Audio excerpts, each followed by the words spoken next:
está. Y bueno, si quieren hablar, lo que hemos estado haciendo es como levantar la mano. Yo todavía no sé cómo levantar la mano en mi computadora, pero podemos poner reacciones como esta. Y ya, les doy la palabra. Bueno, comenzamos. Lo primero que nos dice Forster, una de las primeras cosas que nos dice Forster es otra vez esta tipificación del carácter de Benjamin, que ya se han dado cuenta que es muy importante, ¿no? Cuando, por ejemplo, nos acercamos al pensamiento de Kant, o nos acercamos al pensamiento de Hegel, o nos acercamos al pensamiento de ciertos filósofos, nunca nadie empieza diciendo, no, pues es que era un triste, o no, pues es que le gustaba vagar por la ciudad. O sea, tenemos todas estas anécdotas kantianas, ¿no? Por ejemplo, de que eh, pues Kant era súper puntual y que la gente sabía en qué momento era y en dónde vivía, en Königsberg, si era en Königsberg, qué hora era dependiendo de la rutina de Kant, ¿no? Pero bueno, son anécdotas que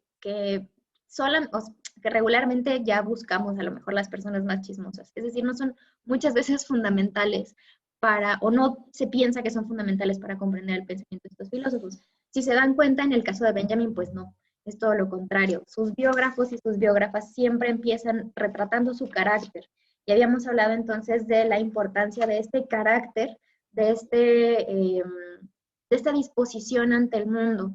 Se aclarará más cuando veamos la importancia de la interpretación en el pensamiento benjaminiano, ¿no? La interpretación entonces podría, no solamente es que la hagamos todo el tiempo, efectivamente hacemos todo el tiempo, interpretamos todo el tiempo, pero hay ciertas disposiciones particulares y específicas para interpretar el mundo de manera diversa, ¿no? Y esto entonces es lo que intentan señalar las personas que hacen biografías de Benjamin, ¿no? La apertura, otra cosa que menciona Forster y que ya lo habíamos hecho, ya lo habíamos mencionado aquí, poder juntar lo injuntable, incluso en sus amistades, con Adorno, Brecht y Scholem, ¿no? Todas estas cosas que vuelven a aparecer, que tal vez puedan sonarnos un poco repetitivas, pero bueno, que en lugar de decir, ay, otra vez con esto, cuate era triste, le gustaba perderse, pensemos que son,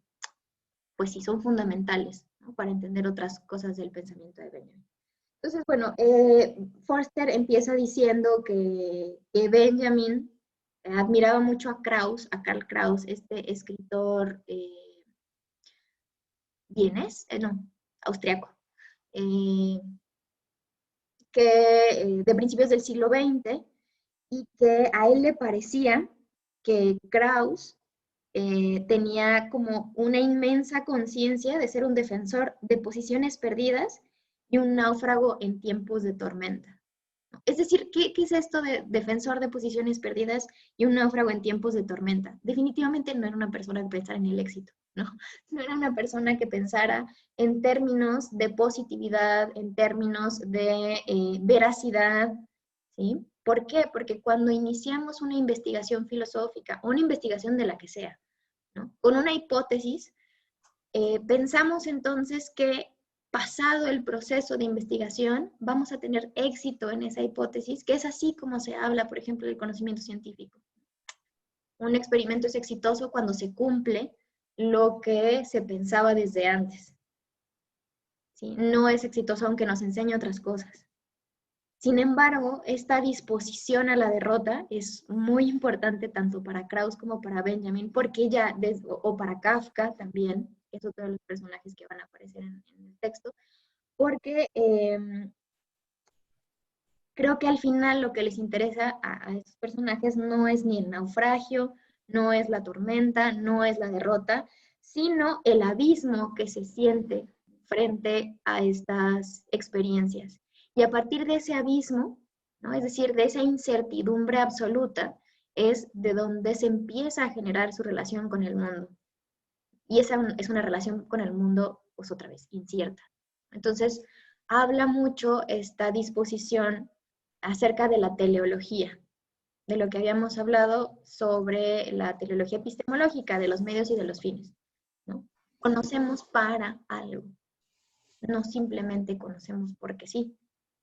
Y esta este otro carácter, privilegia la mera experiencia, incluso del abismo ante la derrota, que el éxito en el conocimiento.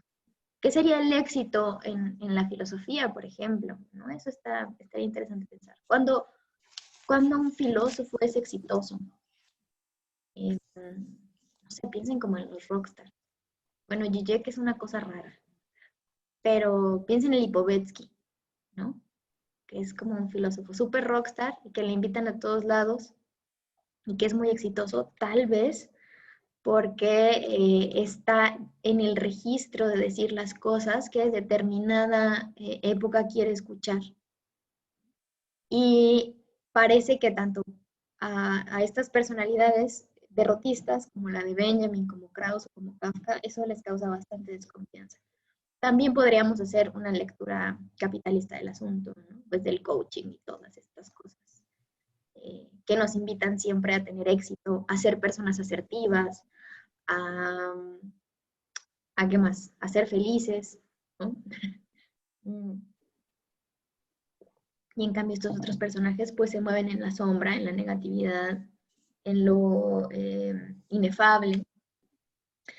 Dice Krauss que de entre todos los autores, Benjamin sentía una proximidad y afinidad personal con Kafka. Otra vez creo que tiene que ver con lo mismo, ¿no? Con la cuestión de la derrota, del abismo, de la sensación de que la vida está en los que son más bien oscuros. No sé, piensen, no sé si han leído este cuento del proceso, ¿no? Pero de esta tortura burocrática. Que, de hecho, hay una cita al respecto del proceso en este texto. Bueno, no sé si la voy a encontrar rápido. Pero bueno, es nada más para ver cuáles son las afinidades benjaminianas con otros autores. Después nos dice Forster, aprender a perderse para descubrir los secretos de la ciudad como lo quería Benjamin. Aprender a perderse entre los laberintos de su escritura, recorrer expectantes el sonido no siempre armónico de sus palabras, seguir huellas, señales minúsculas, gestos olvidados, es ser fieles al espíritu del flaner que siempre acompañó su vagabundo intelectual. Entonces, parece que hay como una especie de espejeo. Benjamin lo que estaría buscando en sus lectores es que estén también dispuestos a vagabundear intelectualmente y que no nos desesperemos al respecto. Pero como este cuate de repente habla de una cosa y de repente habla de otra y parece que no tiene ni pies ni cabeza. Bueno, eso es lo que espera como la paciencia de no tener una teleología y de no encontrar de manera muy directa el sentido de las cosas. Esto también lo podríamos relacionar con esa cita de Nietzsche que aparece en el texto respecto al pudor que se siente ante el mundo, ¿no? Bueno, Nietzsche criticaba a la razón, vamos a ponerlo como a la razón, a la forma ordenada de ver el mundo, diciendo que entraban al mundo así como de manera muy irrespetuosa, ¿no? Para poder hacer un saqueo de la verdad y que en realidad lo que se necesitaba era un pudor para poder acercarse al mundo y no intentar así develar todos sus secretos, como buena parte de los filósofos modernos lo quieren, ¿no? Y como buena parte de los filósofos modernos aspiran. Y bueno, pues estos cuates no, como que piensan que se necesita, que no se necesita saber todo, eh, que no es, pues sí, que no, que este develamiento del mundo lo que traería sería también como un desencantamiento y al final como un sinsentido. Entonces, bueno, lo que nos pide Benjamin es aprender a perdernos en sus textos y a vagabundar por ellos. Y nos dice Forster, por eso la obra de Benjamin no debe ser leída en una sucesión temporal y se manifiesta en contra de aquellos intérpretes de Benjamin que dicen que hacen de su vida una progresión y que interpretan las etapas como, pues sí, como cajitas puestas una después de otra, ¿no? La etapa teológica, la etapa marxista, la etapa estética, la etapa del lenguaje, Entonces, para modificar esa como acartonamiento que podría darnos el tiempo progresivo, una lectura progresiva de la obra, recomiendo a Forster que la leamos en desorden. ¿Qué es lo que vamos a hacer aquí, así en este seminario? Por eso vamos a empezar por el final y vamos a empezar por la... Bueno, dice Forster que la temporalidad benjaminiana debe ser pensada como un correlato de su idea del espacio. Esto también ya lo habíamos encontrado en Susan Sontag. De hecho, si se fijan, Forster hace muchas citas del texto de Sontag que leímos, de Bajo el signo de Saturno. Rescata la cita que nos compartió Carla en la sesión pasada, la de las encrucijadas, ¿no? Y la de que, bueno, que estaba frente a encrucijadas y que tenía muchas posturas y que una postura corregía a la otra. Entonces ya más o menos vamos estando como en el mismo canal que estos autores. Les decía que Forster dice que la temporalidad benjaminiana debe ser pensada como un correlato de su idea del espacio, como el correlato de esa aparente contradicción entre intersecciones, pasajes, desviaciones y callejones sin salida, calles de una sola dirección. El tiempo en el que piensa Benjamin, como veremos más adelante, se separa absolutamente del despliegue lineal que enhebra de una vez y para siempre la trama de pasado, presente, futuro. Entonces, bueno, ya desde el inicio, Forster nos está adelantando que para acercarnos al pensamiento benjaminiano vamos a tener que destruir nuestra idea progresiva de tiempo. Esta idea progresiva de tiempo, pues es uno de los pilares fundamentales del desarrollo de la modernidad. Esto, bueno, esto no lo vamos a encontrar en este texto de Forster, pero les comparto un poco, y además es algo así como lo que estoy haciendo en mi trabajo de tesis, ¿no? La idea es que hay varios pilares de la modernidad. Uno de ellos es el tiempo progresivo, otro de ellos es el capitalismo, otro de ellos es el proceso colonizador y otro de ellos es el principio lógico de identidad. Y estos 4 pilares no están real, o sea, tal vez no, ni siquiera son pilares, tal vez son también un tejido, ¿no? Como una trenza, que al final la trenza termina siendo la modernidad, pero si le faltara un gajo, pues no sería, pues no es una trenza. ¿Cómo son 4 trenzas? ¿Sí se pueden hacer trenzas de 4 gajos? No lo sé, pues ya no son trenzas.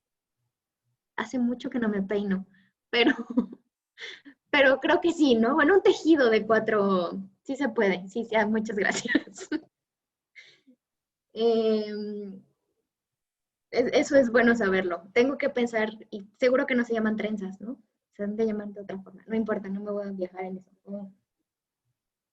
Es un tejido de estas dos, como un tejido, sí, de estas 4, perdón, de estas 4 expresiones modernas, ¿no? Capitalismo, progreso, colonialidad o colonialismo y principio lógico de identidad. Todas estas expresiones son las que conforman a la modernidad. Entonces, cuando se habla de Benjamin, siempre se habla, ay, el último moderno o el crítico de la modernidad, y entonces se piensa que tal vez solamente criticó el progreso o que tal vez solamente criticó al capitalismo. Y bueno, después nos damos cuenta que no hay capitalismo sin progreso, sin principio lógico de identidad y sin colonialismo, y que no hay colonialismo sin los otros 3, ¿no? Y entonces, ¿qué termina siendo este entretejido? Una expresión, pues, de amalgama o de, pues sí, ¿qué será? De trenzado, iba a decir otra vez. Es eso, un tejido. Cuando uno ve un tejido, ve como la imagen, no alcanza a ver los hilos de los que está compuesto, a menos de que uno se acerque mucho, ¿no? Lo que estamos haciendo aquí es acercarnos y ir identificando cuáles son las hilazas con las que está hecho ese tejido. Entonces, esa va a ser la idea de modernidad, o la imagen más bien, para hacer más benjaminiana, la imagen de modernidad que vamos a estar criticando todo el tiempo a partir de las herramientas que Benjamin nos proporciona. Y una de esas herramientas es precisamente esto que dice Forster, ¿no?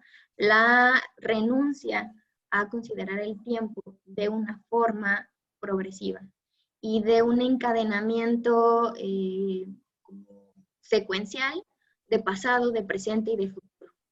¿no? Porque cuando nos metemos en el asunto temporal del Benjamin, resulta que el pasado no es aquello que se quedó atrás y resulta que el futuro además ni existe, ¿no? Sino que es una mera proyección del presente. Entonces, no nos funciona la línea temporal, ¿no? No nos funciona. Como nos enseñaron la historia, ¿no? ¿Cómo se llaman?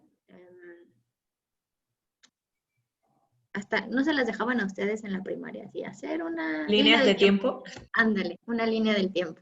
Que además es un recurso pedagógico súper explotado, ¿no? Y Marina no me dejará mentir, o sea, los cuadernos de las infancias, todas están llenas de líneas del tiempo. Pues claro que vamos a estar de repente en la desesperación cuando llega un discurso que nos dice, pues, ¿qué creen que no es cierto? ¿No? Que así solamente es una forma de vivir el tiempo y esa forma de vivir el tiempo que se vive así es completamente consecuente con el capitalismo, completamente consecuente con el colonialismo y completamente consecuente con la unívoca forma de ver el mundo que es la lógica.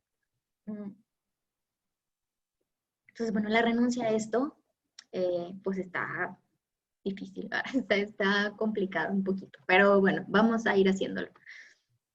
Dice Forster, el autor de los pasajes pensó su escritura como un telar, mira, aquí está, el telar, la palabra que nos estaba haciendo falta, donde diferentes hilos y texturas irían a encontrar su lugar, espacio para la confluencia polisémica y expresión apropiada para el trabajo del intérprete. Bueno, esto ya del telar creo que me resuelve un poco el asunto porque andaba yo acá que si las trenzas y el peinado, pero bueno, lo mismo, ¿no? Cuando, no sé si han tenido la oportunidad de ver telares o prendas hechas con telar, de cintura, por ejemplo, ¿no? Con los famosísimos huipiles, en donde además son, bueno, los huipiles en el sur de México, pero existen otros tejidos referentes a la indumentaria, muy importantes en otras culturas, por ejemplo, en la cultura aymara, ¿no? Y casi siempre, está bien chido, porque casi siempre estas actividades de tejer tienen que ver con contar historias. Los huipiles, por ejemplo, en ciertas zonas de Oaxaca, pues cuentan la historia o de la comunidad en la que se hacen, o de la persona que lo va a aportar, o de la familia de la persona que lo va a aportar. Y en la parte aymara que les contaba, también es así, las mujeres tejedoras son las mujeres que saben la historia del pueblo.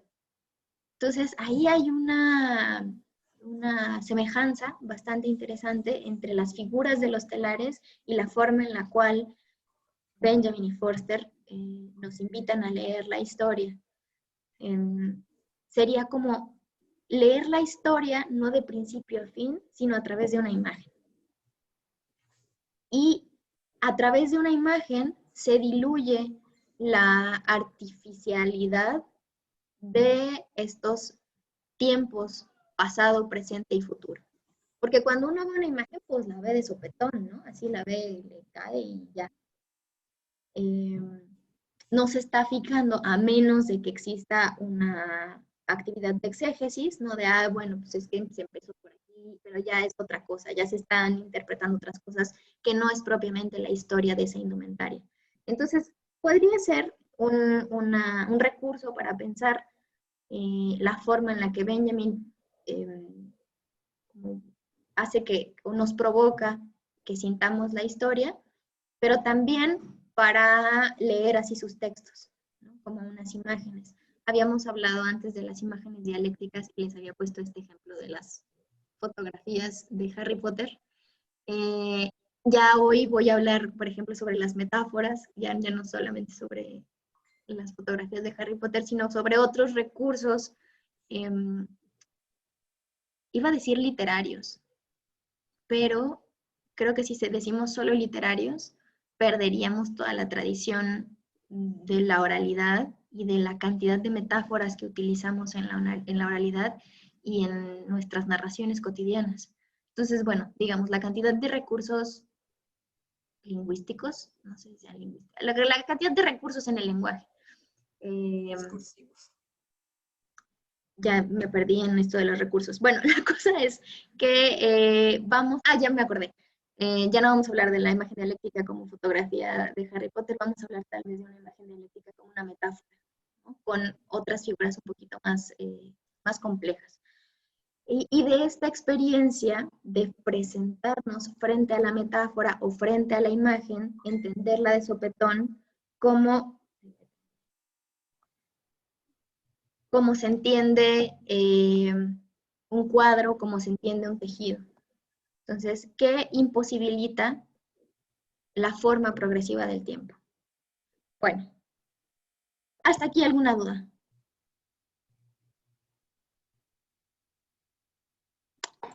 Sí, igual creo que enseñarle a los niños que la historia no es como la línea recta, es así como bien desesperante. Imagínate decirle a un niño, entonces tenemos esta creencia, pero no es cierta, entonces pero no es cierta. Entonces, como que igual está bien decirles de vez en cuando, puedes creer en esto un rato. Ya después te vamos a enseñar la complejidad, pero no, qué desesperación decirle al niño, no, entonces la complejidad del mundo filosófico, mira esto, mira. ¿Quién sabe? Yo siento que a veces ellos tienen una flexibilidad de pensamiento o de la manera en la que piensan mucho más ejercitada que la nuestra. Eh, y es más fácil entablar diálogos simbólicos con las infancias que con las personas adultas. Y bueno, ahorita te doy la palabra, Ceci. Solo quería decir otra cosa de lo que nos decía Milton. No es que el progreso no sea cierto. O sea, el progreso sí es cierto.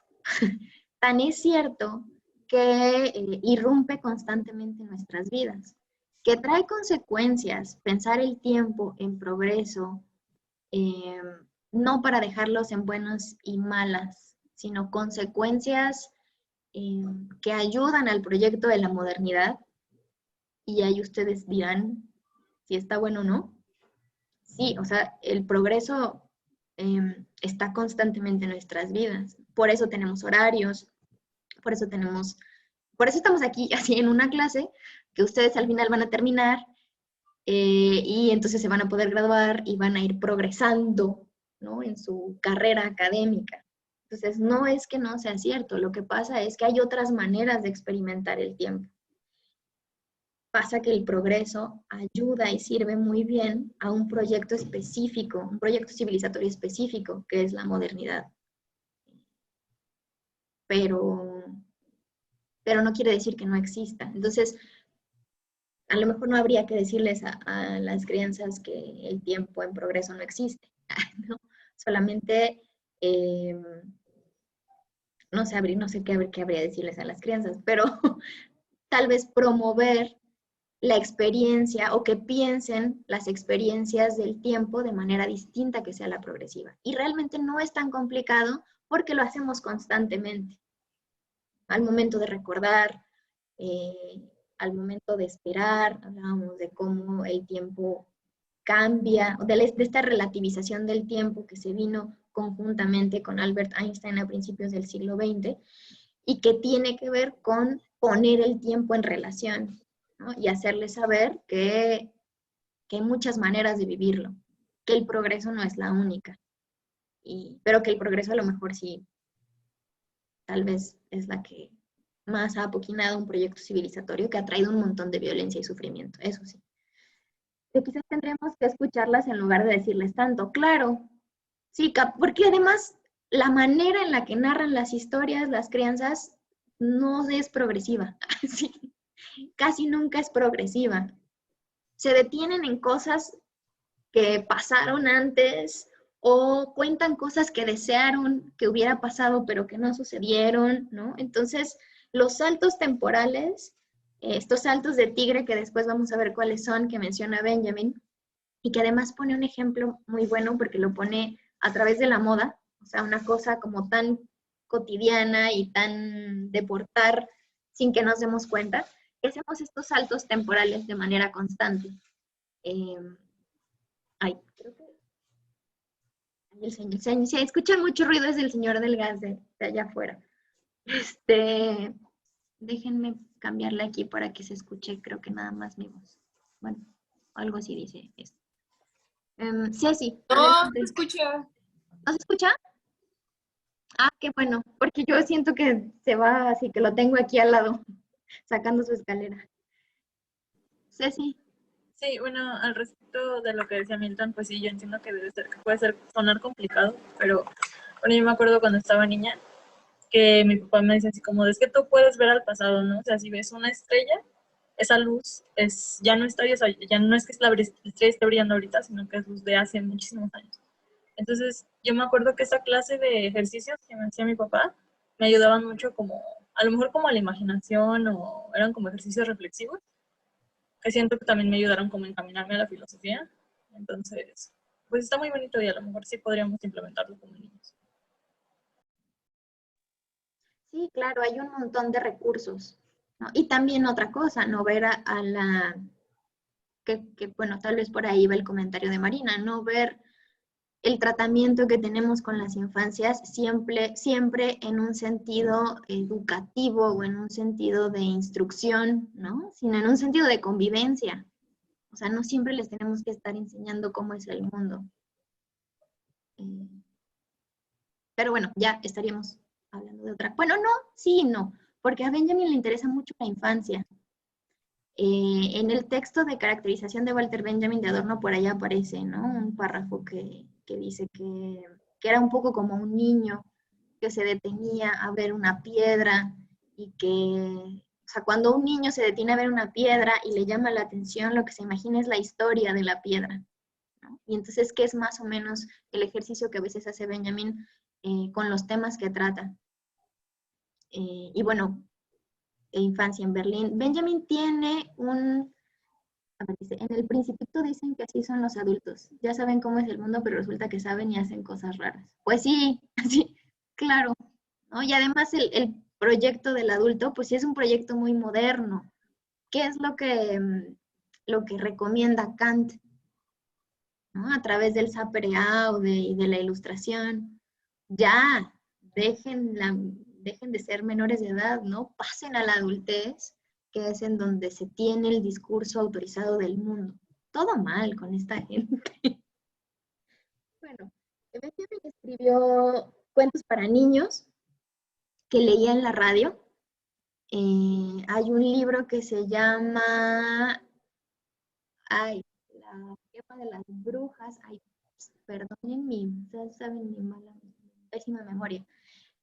Ahorita se los comparto. Y entonces tenía un programa de radio y escribía cuentos y los leía ahí. Entonces yo creo que sí pensaba también en las cuestiones de la infancia. El texto de Infancia en Berlín.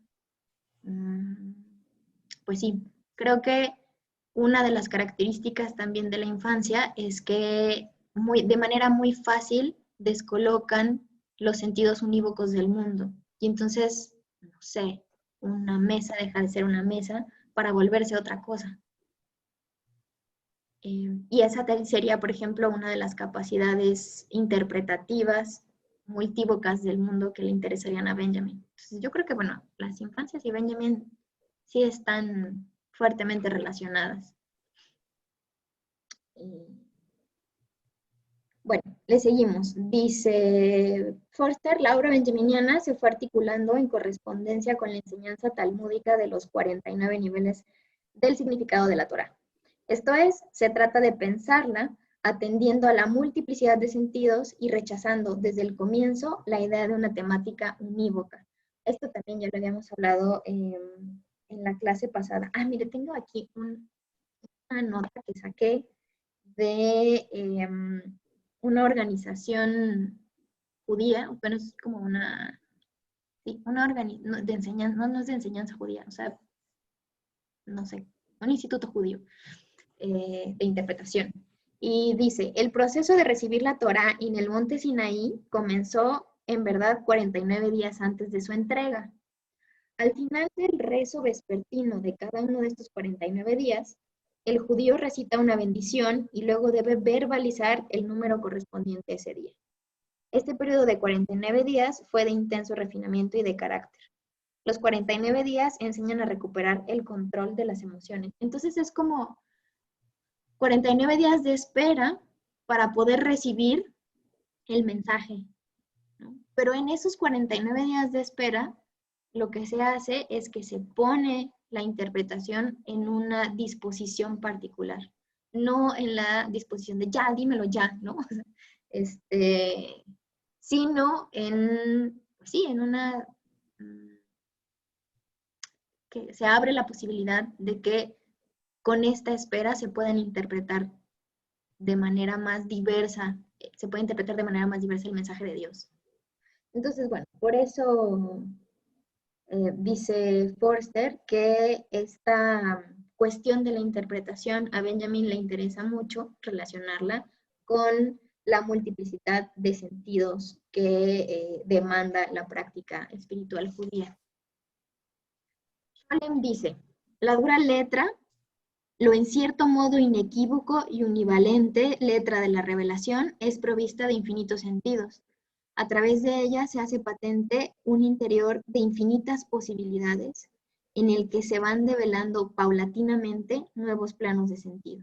Eso lo pone Scholem en un texto que se llama La Cábala y su simbolismo. Entonces, la interpretación no tiene que ver con, bueno, voy a usar esta palabra que ya habíamos dicho que no íbamos a usar así, pero no importa, como con la relativización, ¿no? La relativización posmoderna del asunto de, bueno, y todo es relativo y ya no importa nada y la verdad no existe, ¿no? Sino que cada vez que se acerca, por lo menos desde la tradición judía, a los textos divinos, esa interpretación que sale de la relación no es que sea falsa y que por eso no importe la verdad, sino que es una interpretación que nos va a dejar ver un plano de sentido del mensaje. Entonces, otra vez, no nos estamos moviendo en los términos de falsación y de veracidad. Lo que yo estoy entendiendo es falso porque no es el todo. No. O sea, lo que tú estás entendiendo es lo que en ese momento la circunstancia te permite a través de la herramienta de la interpretación. Entonces, por eso todos los mensajes tendrían una posibilidad infinita de decir cosas. Y, por ejemplo, en la tradición judía es ahí en donde está Dios, en esa posibilidad infinita de interpretar al mundo. ¿Por qué es infinita? Porque cada instante se renueva de manera constante y no siempre las cosas se tendrían que interpretar de una manera igualita, ¿no? Porque el mundo no es igual nunca. Entonces, bueno, ahí, por ejemplo, en ese momento mostraría Dios su rostro en descifrar el mensaje. Para Benjamin, el mundo es un inmenso texto abierto a la interpretación. Él eligió dos planos de sentido. La exégesis profunda y altamente metaforizante de algunos poetas y escritores como Baudelaire, como Goethe, como Proust, como Kafka, como Brecht, como Krauss. Y por otro lado, el uso interpretativo de su obsesión de caminante. Entonces, Forster nos dice que Benjamin adopta como dos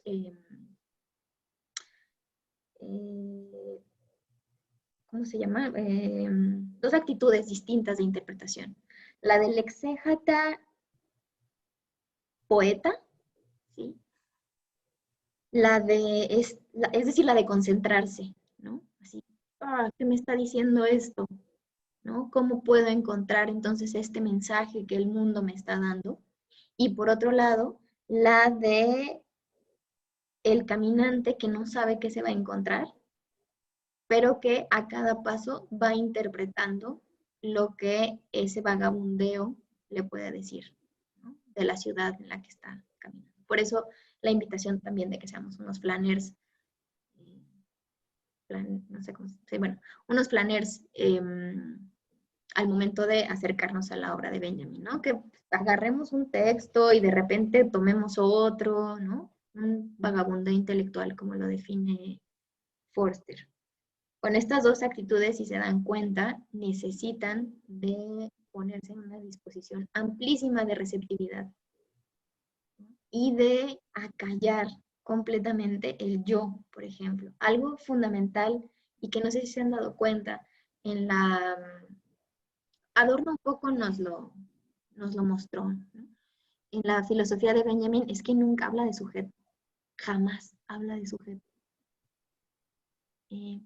¿Por qué? Pues porque no existe un sujeto para Benjamin, ¿no? O sea, la construcción de la experiencia sería lo más parecido a la subjetividad. Pero esa construcción de experiencia siempre es colectiva, siempre es situada, o sea, siempre es histórica.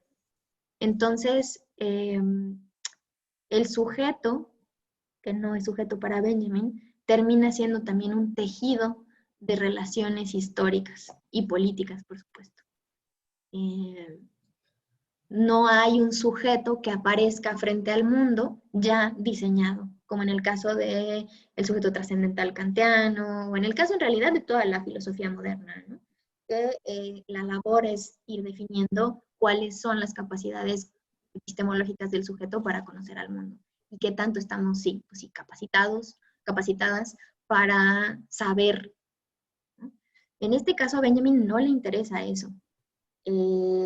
Entonces, por eso la interpretación no es la interpretación de un sujeto aislado, así no es el pues cada quien, como decía mi abuela, no, ay, pues cada quien, no, no es ese cada quien.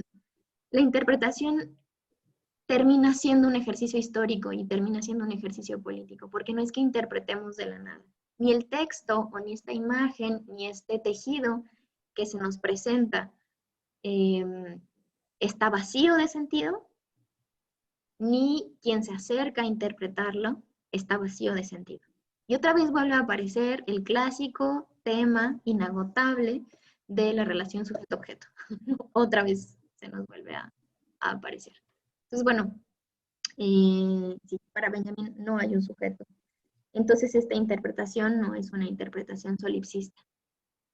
Siempre está en circunstancia. Bueno, dice Forster que interpretar es para Benjamin jugar con el texto, resemantizarlo, dejarse atravesar por la pluralidad propia que emerge del mundo alegórico. Es un tramposo, o sea, bueno, si se fijan, no está dando una definición de interpretación. Es interpretar, jugar con el texto. ¿Qué se necesita para que entendamos eso del juego? Haber jugado. O sea, necesitamos tener la experiencia de haber jugado para que entendamos que interpretar es jugar con el texto. Y ahí ya, desde el principio, se nos está invitando a la cuestión de lo del oráculo, ¿no? De poner de nuestra parte, de echar de ver desde dónde estamos interpretando. Pensar poéticamente supone construir un mecanismo atípico de interpretación, capaz de sustraerse a los intensos conflictos que el discurso homogeneizador y sistematizante realiza, haciendo violencia en el mundo y a su vez supone también poner en cuestión la unidireccional del exégesis. Creo que este es uno de los párrafos que a mí me parecen más fundamentales y además más políticos. A ver, déjenme ver en dónde está.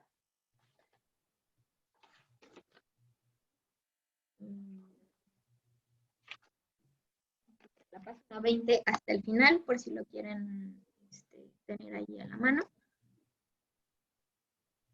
Lo leo otra vez. Pensar poéticamente. Primero ahí, ¿qué es pensar poéticamente? Pensar poéticamente es no pensar conceptualmente. ¿Sí? Vamos a ver el peso que tiene la cuestión de la poiesis frente a la conceptualización del mundo. ¿Se acuerdan que Platón decía que le caían muy mal los poetas porque inventaban cosas y que todo era falso? Bueno, pues esta es una posición distinta, porque no quiere decir que los poetas inventen cosas. Quiere decir que los poetas crean cosas. La poiesis es la creación. Entonces, cuando, por ejemplo, leemos poesía, lo que estamos haciendo es crear una imagen del mundo distinta a la que teníamos. Porque la poesía lo que hace es estimular esta capacidad que tenemos para dotar al mundo de una, ¿cómo lo dice él? No me acuerdo cómo no lo encuentro cómo lo dice. Bueno, cuando leemos poesía lo que hacemos es dotar al mundo de un sentido distinto al que se nos presenta de manera evidente. Cuando hacemos una metáfora, también es dotar al mundo de un sentido distinto. Y ese dotar al mundo es crear el mundo. Entonces la poiesis, la poesía, lo que hace es crear una dimensión distinta del mundo que no estaba. Entonces eso sería pensar poéticamente. Eh, Todo lo contrario a pensar conceptualmente, ¿no? Porque cuando pensamos de manera conceptual, lo que hacemos es que ordenamos el mundo y el concepto es una herramienta de convención para homogeneizar lo que pensamos del mundo. Entonces, ¿cuál creación? Así, ¿no? Lo que tenemos que hacer, no le pongas de tu cosecha, básicamente, ¿no? Es como se dice Milton, yo tenía un cuento corto de terror sobre esta idea de formación comunitaria de la personalidad. Así, un cuento de terror. Es que está triste al Bueno, final. ¿cómo? Es que está desesperada la que narra la historia. Entonces, filosóficamente se ve divertido, pero creo que cotidianamente no es divertido. Así como, ¿quién eres tú si eres la formación de todos los demás? No. Claro. Pues ahí sí les da. Bueno, es la peor pesadilla para el sujeto moderno, pero ya lo estoy descargando, por eso me tardé, perdón. Eh, pero, pero tal vez es una buena noticia para otras formas de ver el mundo, porque posibilitar esta construcción comunitaria de la personalidad, como decías, eh, implica, pues sí, dejar el ego, ¿no? Dejar el yo. Eh, Podemos ahí echarnos como un divague muy grande al respecto, pero hasta ahorita lo vamos a contener aquí. Laura, adelante.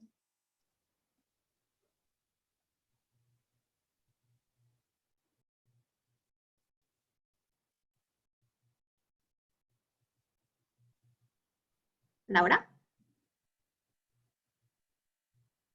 Ah, perdón, tenía silenciado mi micrófono. Ah, no te preocupes. Respecto a lo que se comentaba hace un momento de cómo veía Benjamin, o cuál era la relación que tenía así como con las infancias, ¿no? Em, Precisamente esta manera de interpretar el mundo, pues él como que buscaba una forma un tanto infantil de ver las cosas, de ver la ciudad como, decía que los niños tenían esta ventaja de los adultos de ver las cosas como si fueran nuevas, ¿no? De verlas con otra visión, que también pasa como cuando se va uno mucho tiempo y después regresa y las ve como con otros ojos. Y era como esta manera diferente de interactuar, ¿no? Con las cosas cotidianas. Decía también que en algún momento se disfrutan más cuando estamos como, pues se decía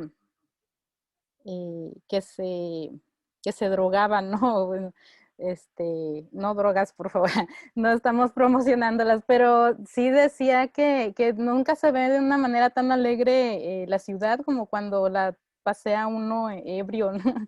Bueno, esas eran como comentarios que había visto por ahí, pues era la manera de vivir del momento, ¿no? Que bueno, no creo que haya cambiado demasiado, pero sí, em, pues son como puntos de vista diferentes, ¿no? De lo que hacemos normalmente, un poco más aterrizados a la práctica, que sería como ver o estas herramientas que usaba él de ver pues las ciudades en las que paseaba y de las que escribía.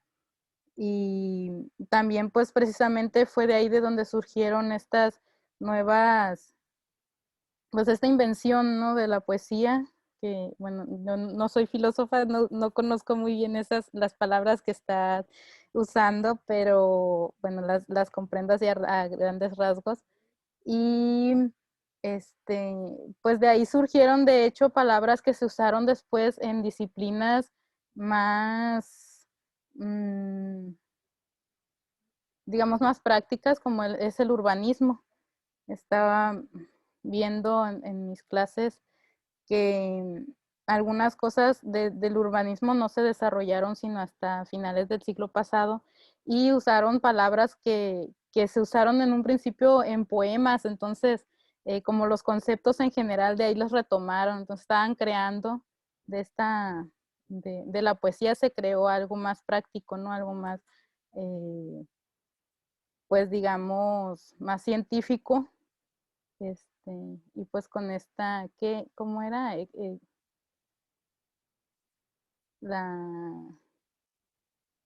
La palabra de la poiesis, eso. Ah, de la poiesis, Sí, ajá.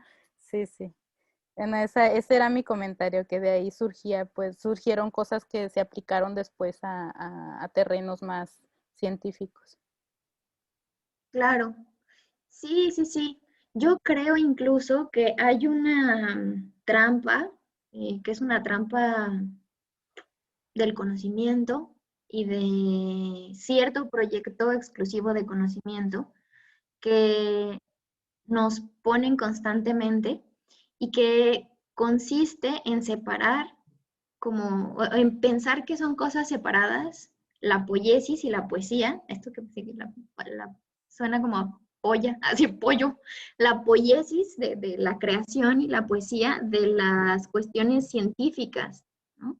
Y como si fueran sí dos, que el poeta es así este ser cuasi iluminado, que anda así divagándose todo el tiempo, intentando ser poseído por las musas y demás, y que el científico es así como un tipo súper cerrado, súper cuadrado, que no puede ver nada fuera de lo que está ahí en la evidencia, y luego, ándale, como un romantic style exacerbado, ¿no?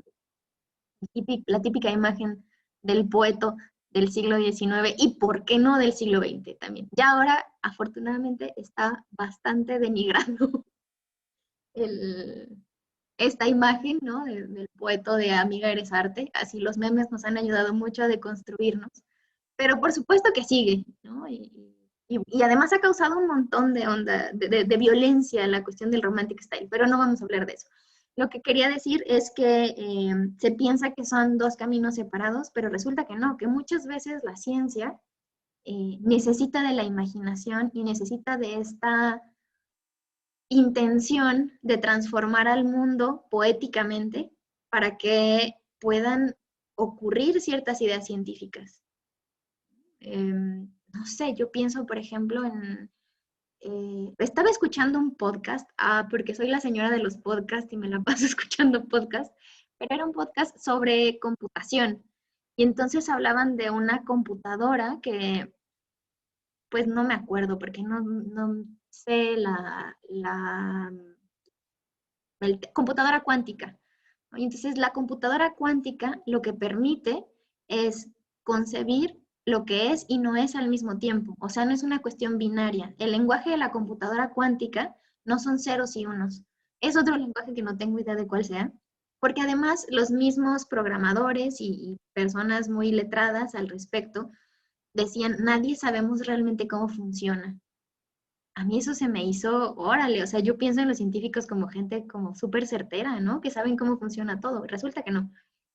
Y entonces esta computadora decían que iba a ser súper poderosa porque iba a ser capaz de concebir la simultaneidad de la realidad.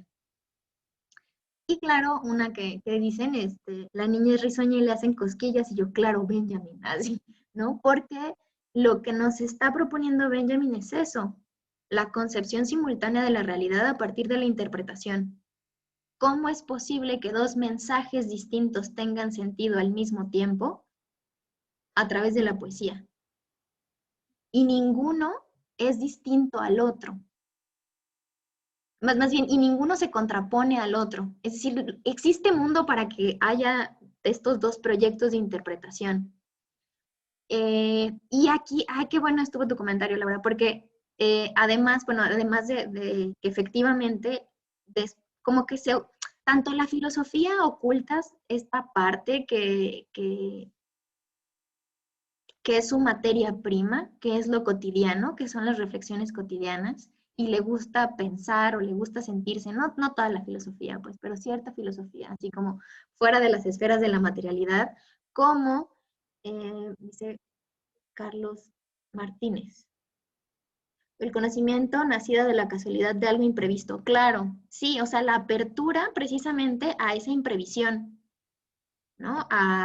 Y eso, por supuesto que lo necesitan los científicos dedicados a otras cosas que no son la poesía, ¿no? A otras ramas que no son la filosofía. Esta disposición para encontrar una casualidad. Entonces también son personas muy imaginativas, ¿no? También son personas muy creativas. Eso de creativo suena como raro, pero bueno, sí, creativo de que pueden crear el mundo de una manera diferente. Y lo que les decía de la computadora cuántica, parece que, así, hablando de las drogas, Laura, parece que hoy ando así como muy ida, pero les juro que estoy súper sobria. Y hacer un comentario al respecto de las drogas. A Benjamin le interesaban muchísimo las drogas, tiene este libro sobre el hashish, que además es muy chistoso porque el cuate parecía que era un desordenado total, y al final, aun cuando se va a echar unos pases, el tipo sistematiza su experiencia para contarla. O sea, era un clavado total del orden y del rigor hasta cierto punto. Hay otro texto que se llama El surrealismo, la última instantánea de inteligencia europea, que creo que ya lo habíamos mencionado, bueno, pero tú no estabas. En este texto habla de cómo los surrealistas se potencian estados alterados de la conciencia, sí a través del alcohol, sí a través de las drogas, pero Benjamin menciona algo que a mí me parece muy interesante porque las otras dos las sabemos y las conocemos y algunas personas las hemos experimentado y sí está chido. Pero la tercera, o sea, como la otra forma de acceder a ese estado alterado de conciencia, dice Benjamin, es la soledad. O sea, la soledad pone, ¿no? Diría. Y ayuda a imaginar otras formas del mundo. Claro que en una circunstancia completamente distinta a los paseos que hacía Baudelaire completamente ebrio y pasado, ¿no? Por la ciudad, que también pensaría Benjamin que son una experiencia estética y, por qué no, epistemológica bastante interesante. No sé si les he recomendado este libro aquí, pero en El Esplén de París, de Baudelaire, no sé si lo conocen, son pequeños fragmentos de cómo Baudelaire ve la ciudad y ve estas cosas que a lo mejor en la sobriedad pasaríamos por alto, ¿no? Ve los rostros de las personas, ve las miradas, ve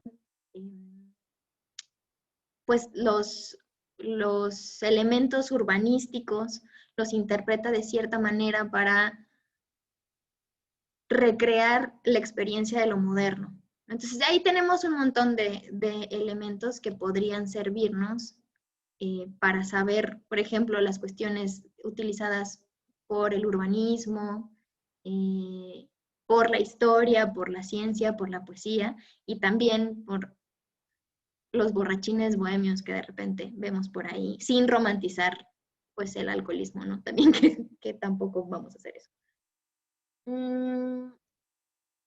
Bueno, lo que les decía también de la computadora cuántica, esto de la simultaneidad y de la interpretación, o sea que solo pensando que el mundo tiene una polisemia, ¿no? Tiene un montón de sentidos, podemos concebir la simultaneidad del asunto, ¿sí? No es ni 0 ni 1, y no es que o 0 o 1 estén equivocados, sino que existe una manera distinta de concebir al mundo fuera del principio lógico de identidad. Lo que fundamenta el lenguaje binario del 0 y el 1, pues es el principio lógico de identidad. 1 es igual a 1 y 0 es igual a 0. O sea, no puede 1 ser 0 ni 0, 1, ¿no?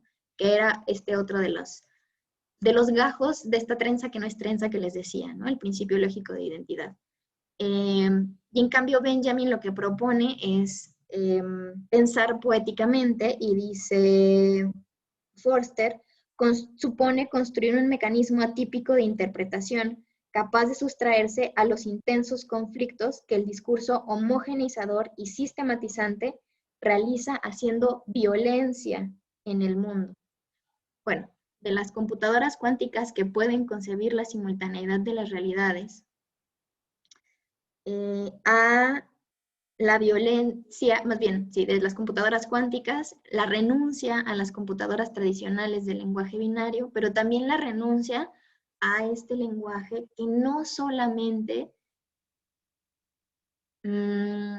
propone, como dice aquí, un discurso homogenizador y sistematizante del mundo, sino que para poder proponer ese discurso homogenizador y sistematizante necesita la violencia.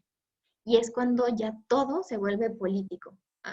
O sea, así, desde el viaje, que si la simultaneidad y que si quién sabe qué, ahora resulta que todo esto tiene, como nos gusta decir mucho a las personas que nos dedicamos a la filosofía, y que me parece muy raro, tiene un rendimiento político. ¿Por qué? Porque enclaustrar el sentido del mundo, según Benjamin y según la interpretación de Forster de Benjamin, es hacerle violencia. Es intentar cuadrar lo que es el mundo y lo que conocemos de él y lo que podemos decir sobre él, que es el principio lógico de identidad, ¿no? Árbol igual a árbol, A igual a A, mujer igual a mujer, infancia igual a infancia, ¿no? Y entonces se hace violencia al mundo para que coincida con el sentido unívoco que necesitamos para un proyecto civilizatorio llamado modernidad. Adorno y Horkheimer, en Dialéctica de la Ilustración, pues tienen el primer texto de Dialéctica de la Ilustración, se refiere precisamente a esto, ¿no? Y dice cómo Bacon propone la tortura de la naturaleza para que nos dé sus secretos, y cómo a partir de darnos sus secretos vamos a poder, bueno, o lo que se hace dentro de la tradición epistemológica occidental, se ordena, ¿no? El sentido del mundo tal cual. Incluso hay una parte bien interesante en este texto en el que Adorno y Horkheimer hablan de que la naturaleza es como una esposa que intenta someter la ciencia positiva o el pensamiento positivo.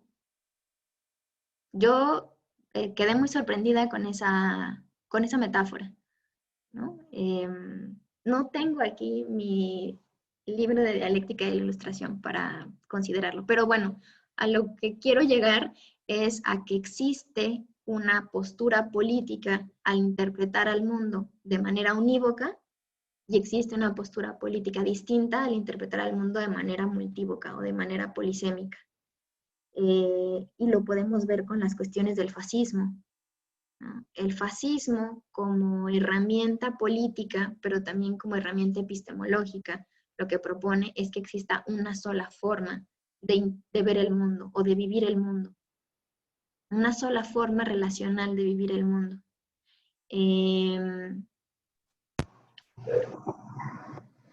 ¿Verdad? ¿Quieres participar? No, se le prendió el micrófono. Y existen otras, o sea, vamos haciendo como si un recuento del asunto, teniendo lo que les decía al principio, ¿no? La experiencia, la historia y el lenguaje, todos puestos sobre una plataforma política. Entonces la intención de Benjamin no solamente es hablar sobre el lenguaje, hablar sobre la experiencia, hablar sobre la historia, sino sobre las consecuencias que estas tres, como este tríptico, puede tener posicionándose en un lugar político y en otro. Entonces, bueno, el fascismo podríamos decir que es el discurso por antonomasia, homogenizador y sistematizante, que hace violencia a la realidad, y todo lo contrario sería entonces el pensamiento poético, que permite crear al mundo de manera simultánea a través de todos sus sentidos. Esto ya es como la forma en la que yo tengo de interpretar ciertos proyectos políticos con esto, ¿no? Uno sería la política institucional, no toda bueno, sí, o sea, como pensar que la política institucional es la única manera de hacer política, sería un pensamiento fascista en el sentido de que hay un discurso que se piensa unívoco y que únicamente se piensa válido a través de las instituciones. Pero bueno, también tenemos los ejemplos otra vez de los proyectos fascistas, ¿no? Digo, el nazismo, el franquismo. Y en contraposición a eso, yo he encontrado otras propuestas distintas de vivir el mundo de manera diversa, que es, por ejemplo, la propuesta zapatista. No solamente en el proyecto realizado, sino en sus propios fundamentos, ¿no? Esta idea de un mundo donde quepan muchos mundos, pues creo que sería una metáfora para hablar del lenguaje poético que nos permitiría pensar que no existe solo un mundo, ¿no? Sino que existen una diversidad, una multiplicidad de mundos simultáneamente. Entonces, por ejemplo, el proyecto zapatista, pues más no sé si sea un proyecto, justo porque no dicen que o sea, no nos invitan a ser zapatistas, si se dan cuenta, ¿no? No dicen, sí, vénganse acá a Chiapas. Yo creo que lo que menos quieren es que vayamos. Pero la invitación es pensar un mundo donde quepan muchos mundos, un mundo posible, es decir, un mundo que todavía no está en acto, así ejerciéndose de manera brutal, sino que siempre está como semilla y que entonces florece cada vez que se intenta. Eso sería como una especie de epistemología distinta al proyecto de la política institucional, que sí tiene, o sí que sí tiene un proyecto, que sí ya sabe, que sí tira línea, ¿no? Diríamos como en la jerga militante, ¿no? Cuando va así un cuate a una asamblea y de repente empieza a hablar de algo, dices, está tirando línea hacia allá, y entonces la asamblea deja de ser asamblea y se convierte en una charla magistral para mostrarnos cómo tendríamos que hacer las cosas. Nunca falta, ¿no? Yo sé que tiene unas repercusiones muy fuertes decirlo, pero bueno, convive de este proyecto homogenizador del discurso que podríamos identificar como fascista. La teoría crítica precisamente se dedica a eso, ¿no? A desmontar qué hay en el fascismo. Bueno, Adorno y Horkheimer serán como los que dieron seguimiento de este asunto, pero Adorno y Horkheimer escriben Dialéctica de la Ilustración, muy inspirados por las tesis sobre el concepto de historia de Benjamin. Entonces, pues ahí también está como su voz y su propuesta. Bueno, hasta aquí. ¿Alguien quiere participar? ¿Decir algo?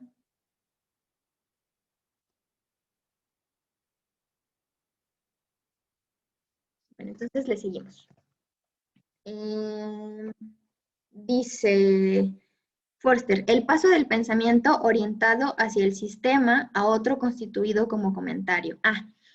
Scholem hace esto de describir el pensamiento benjaminiano como un comentario de todo y no como una propuesta propiamente dicha, ¿no? De la filosofía.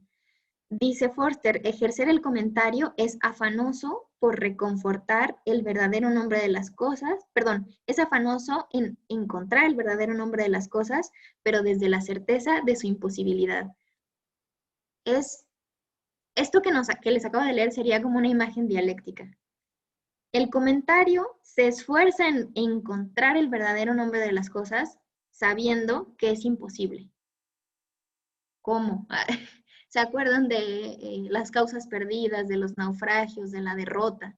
Entonces, sabiendo que no vamos a poder nunca llegar a la verdad, de todas formas, el comentarista no deja de hablar sobre el mundo. Porque además sabe que en ese hablar sobre el mundo existe la posibilidad de recrear otra cosa que no está ahí. Entonces, bueno, esa es como una forma en la cual Scholem tipificó la manera de hacer filosofía de Benjamin, como un comentario a todo. Y no como una propuesta.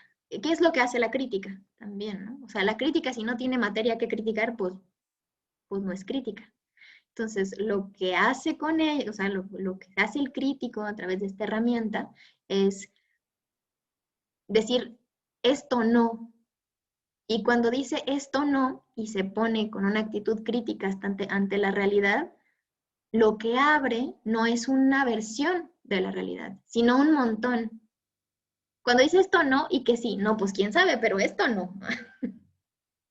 ¿No? Hay una constante búsqueda de lo posible, sabiendo que no va a realizarse para nada la certeza de la verdad.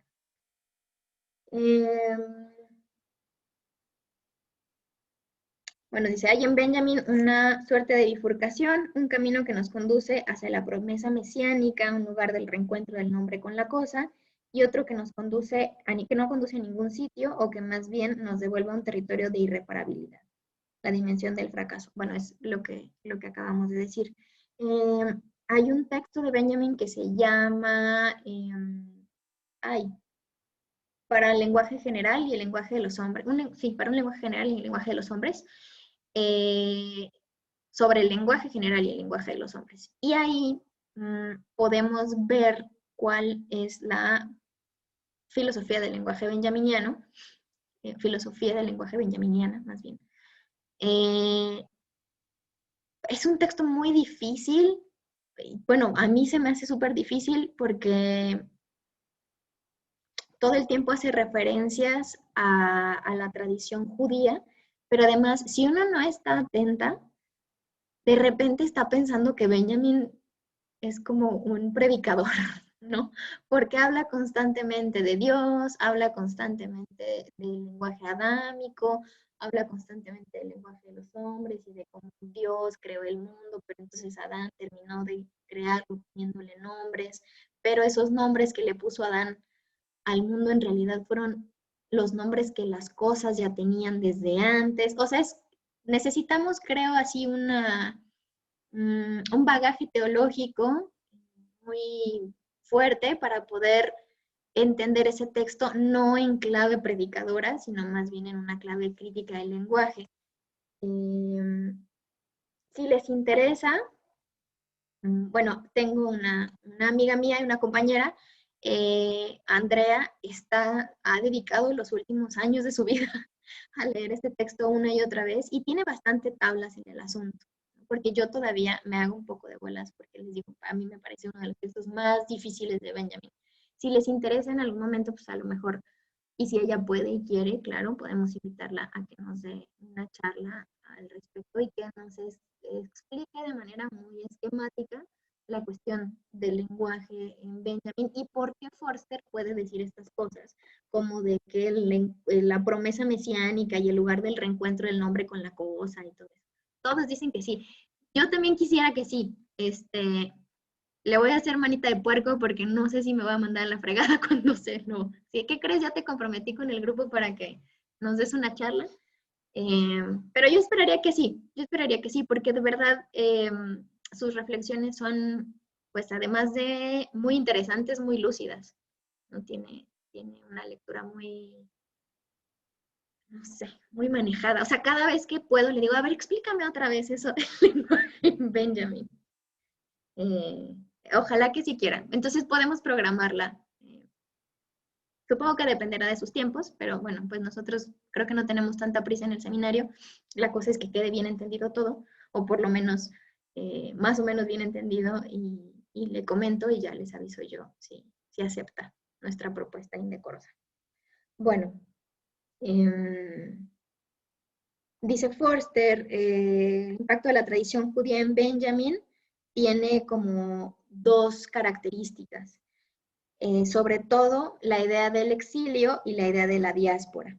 La idea de la redención constituye para Benjamin, como lo discutiremos más adelante con mayor amplitud, el rechazo del tiempo homogéneo y vacío. Bueno,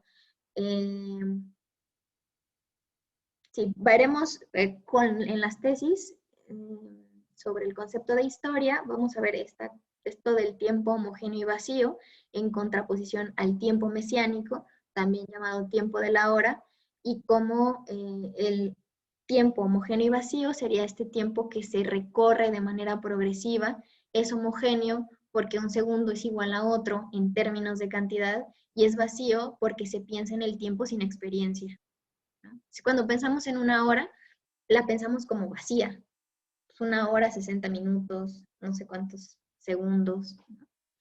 Entonces, por eso es como la vacuidad del tiempo, porque no hay nadie que lo encarne. Y es homogéneo por la constancia como de segmentación, ¿no? Que constituye eso. Y le contrapondrá a Benjamin este tiempo homogéneo y vacío, el tiempo de la hora o el tiempo mesiánico, que es un tiempo que está cargado de experiencia, que está cargado de historia, que clausura el futuro y que además es un tiempo que permite la revolución. Ay, no más. Así, lo vamos a ver más con más detalle cuando veamos las tesis.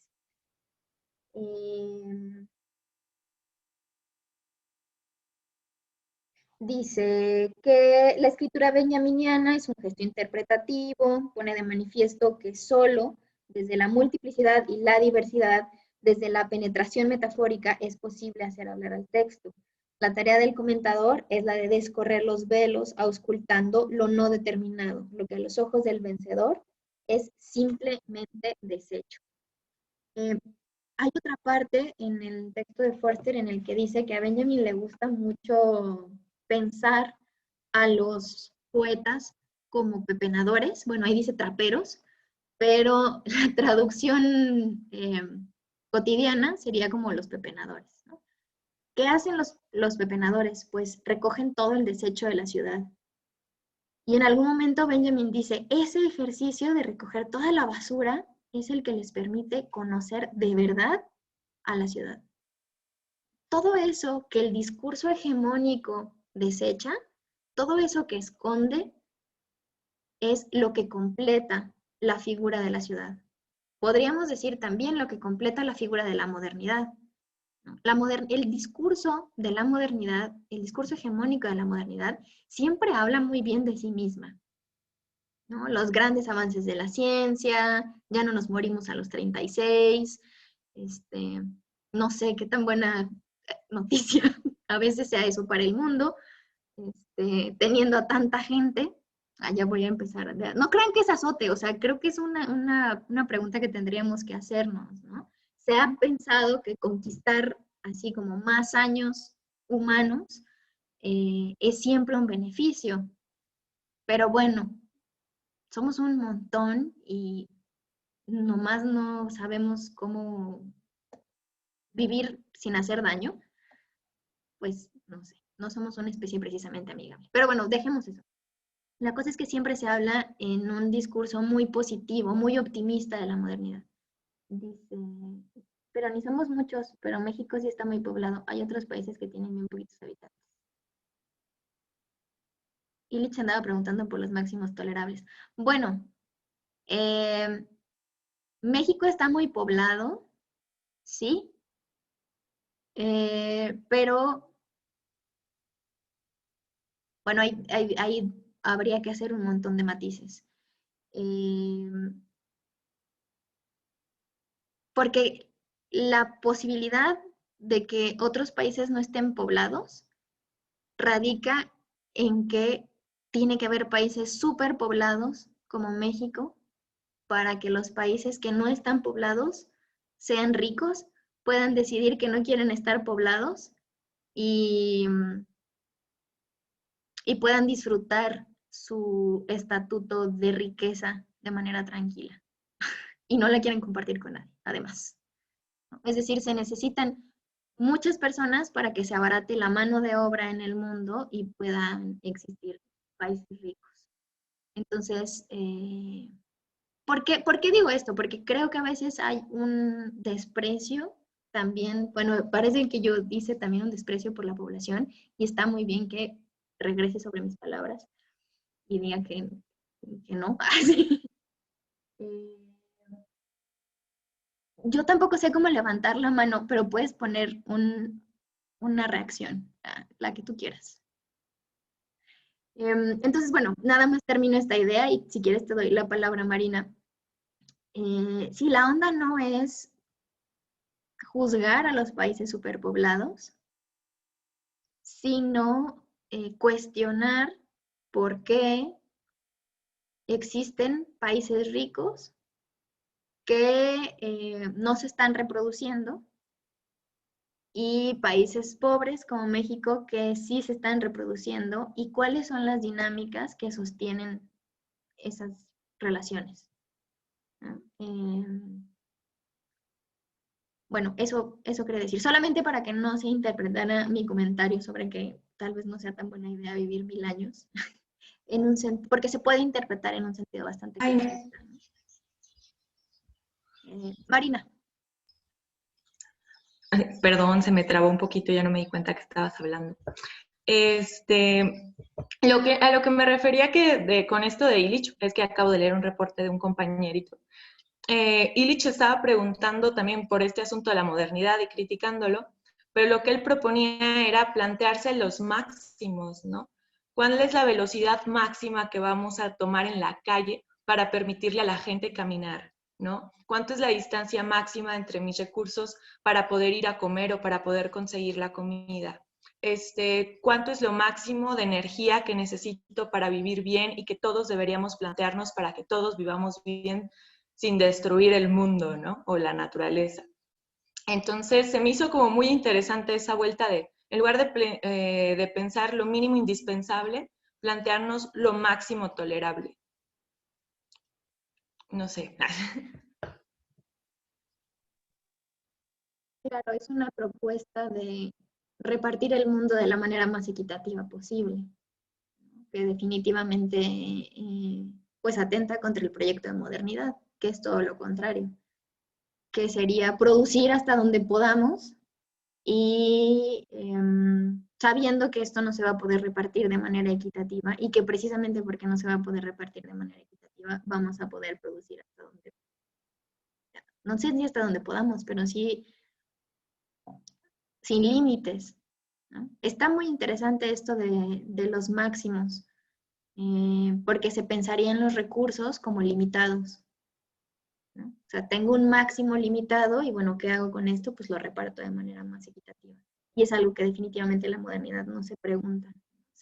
Se actúa como si los recursos estuvieran limitados, digo, ilimitados, ¿no? Como si siempre fuera a haber, no sé, mundo y vida. Y el éxito se fundamenta en eso, ¿no? En las cantidades. Tal vez por eso también podríamos ver este gesto de la derrota como un gesto crítico. A ver, si para el capitalismo o para la modernidad tener éxito es producir un montón de soya, no sé, ¿no? Cada vez más, pues entonces prefiero estar del lado de los vencidos, ¿no? Prefiero estar del lado de los chafas, prefiero estar del lado de los derrotados, si ese es su parámetro de éxito. Bueno, ya como me puse apocalíptica se me fue la onda, pero no, seguimos.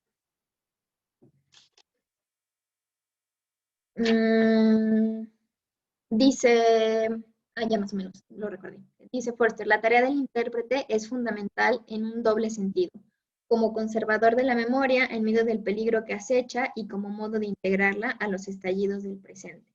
Bueno, hemos hablado constantemente de la interpretación del mundo, pero no hemos, bueno, y de esto de pensar poéticamente, que es jugar, ¿no? Con el lenguaje y demás, pero no hemos hablado de la tarea de quienes interpretan o de quienes están pensando Benjamin que interpretan el mundo.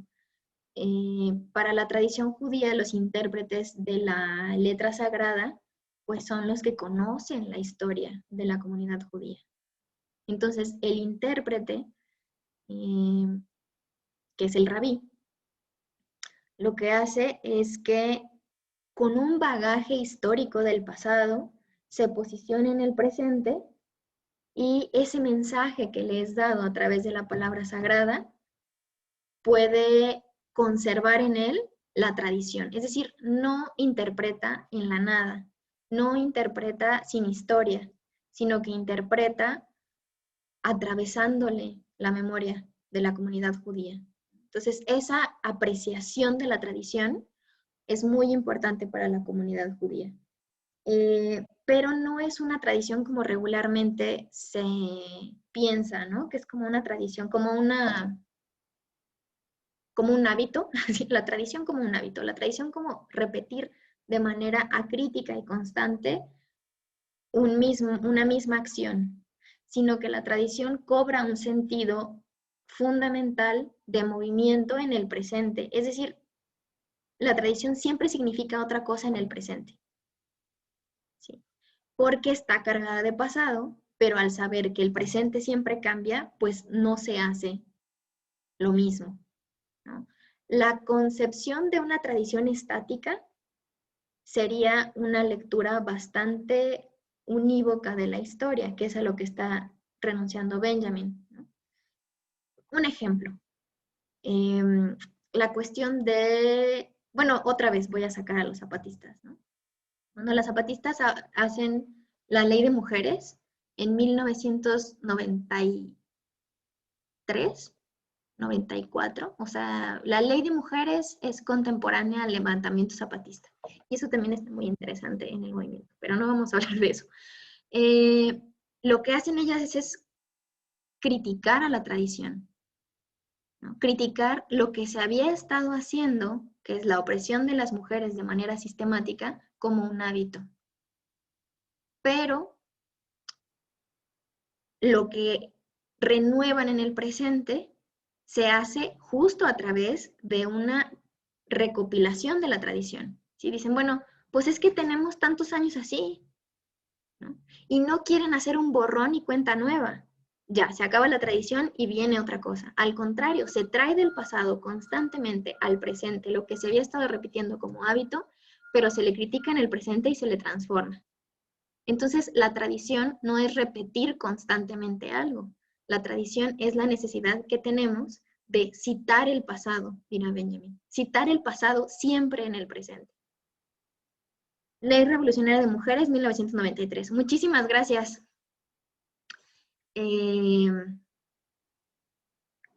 Entonces, le da un sentido distinto a la tradición como regularmente se lee, ¿no? Ay, bueno, pero es que, no sé, yo he escuchado a mucha gente que dice que no podemos meternos, no sé, como en las comunidades indígenas si tienen la tradición de vender a las niñas, ¿no? Porque, bueno, es una tradición y se ha hecho desde hace mucho tiempo. Para empezar, se ve a la tradición como un recurso salvaje de las comunidades, ¿no? O sea, como si las personas que no formamos parte de una comunidad indígena no tuviéramos tradiciones, ¿no? Pues, claro que sí tenemos, siempre. Pero además se piensa que esas tradiciones dan esencialidad a una identidad, porque es un hábito que se repite constantemente. Y también se piensa que existe, o más bien que no existe, un juicio crítico ante ello, ¿no? Se piensa que si no somos las mujeres blancas que les decimos a las mujeres indígenas que están viviendo hábitos de constante violencia, pues se van a quedar ahí para siempre porque están ancladas en la tradición. Es así una manera muy conservadora y muy unívoca de leer la cuestión de la tradición. La forma en la cual Benjamin nos invita a pensar la tradición es esta que les decía, pensar el pasado de manera constante para transformar el presente. Todo lo que engloba el pasado, es decir, los momentos, los porqués estamos aquí en este lugar. Entonces, la cuestión de la tradición no significa la abolición de la tradición o el olvido de la tradición. O sea, por ejemplo, en la cuestión de las zapatistas, constantemente están citando el pasado para estar bien al tiro cuando aparece un gesto de machismo. Y entonces lo entienden a través de la tradición, pero precisamente por eso no la ignoran. Cuando desde un discurso civilizatorio, moderno y demás, lo que se pide es que se abandonen las tradiciones. Abandonar la tradición para Benjamin será como abandonar el pasado. Y pensar que podemos empezar desde una tabla rasa, de repente así un mundo maravilloso, ¿no? Y vamos a darnos cuenta entonces de que esto, desde su lectura epistemológica del tiempo, no es solamente que no sea políticamente conveniente, sino que es imposible. Porque en algún momento de las tesis dirá, todo lo que se vive en el presente está citando de manera absoluta la historia de la humanidad. Así, toda la historia de la humanidad aparece en un instante cotidiano.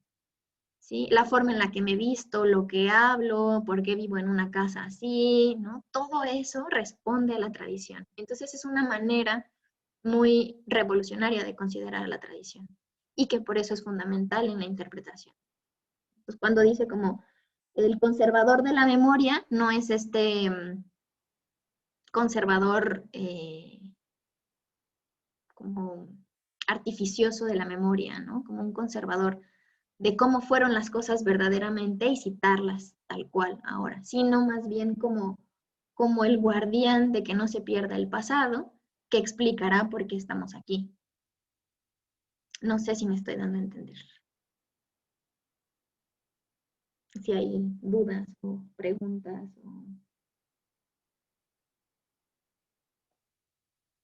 Bueno, eso lo vamos a ver también de manera más mejor, sí, lo vamos a ver mejor cuando veamos las tesis. Bueno, después hay un párrafo en el que Forster dice, la certeza de cara al judaísmo es la impronunciabilidad del nombre de Dios, pero lejos de ser paralizante, esa prohibición abre el espacio de la metáfora, es decir, de la interpretación y del comentario, porque como afirma Scholem, el mundo secreto de la divinidad es un mundo de lenguaje, un mundo de nombres divinos que se despliegan según sus propias leyes. Entonces, en lugar de que para la tradición judía sea como bien frustrante nunca poder acceder al nombre de Dios, lo que sucede es que es muy estimulante para poder buscarlo una y otra vez. No es como, bueno, pues ya, chin, así ya. Si Dios nunca va a mostrarnos su nombre o mostrarnos su verdadera cara, pues ya para qué, ¿no? Sino que se entiende que la relación con Dios en realidad es la búsqueda constante de eso, aunque sepamos que no lo vamos a encontrar. Y que esa búsqueda entonces abrirá la posibilidad de la experiencia de la polisemia infinita que Dios ha puesto en el mundo. Aunque no vayamos nunca a atraparla, ¿no? A atrapar su nombre. Habíamos hablado de por qué, de lo de Yahvé y de soy el que soy, y de que no tiene un nombre, y de que es de estos coros de ángeles constantes que están naciendo y muriendo para nombrar a Dios una y otra vez, y que pues lo hacen infinito. Entonces no lo apresan en una identidad como creo que lo apresaría la tradición católica. Habíamos dicho como la más llana, ¿no? La practicante, la que va a la iglesia. Y que pues una relación con un Dios y con otro, pues trae consecuencias completamente distintas en las prácticas espirituales. Bueno,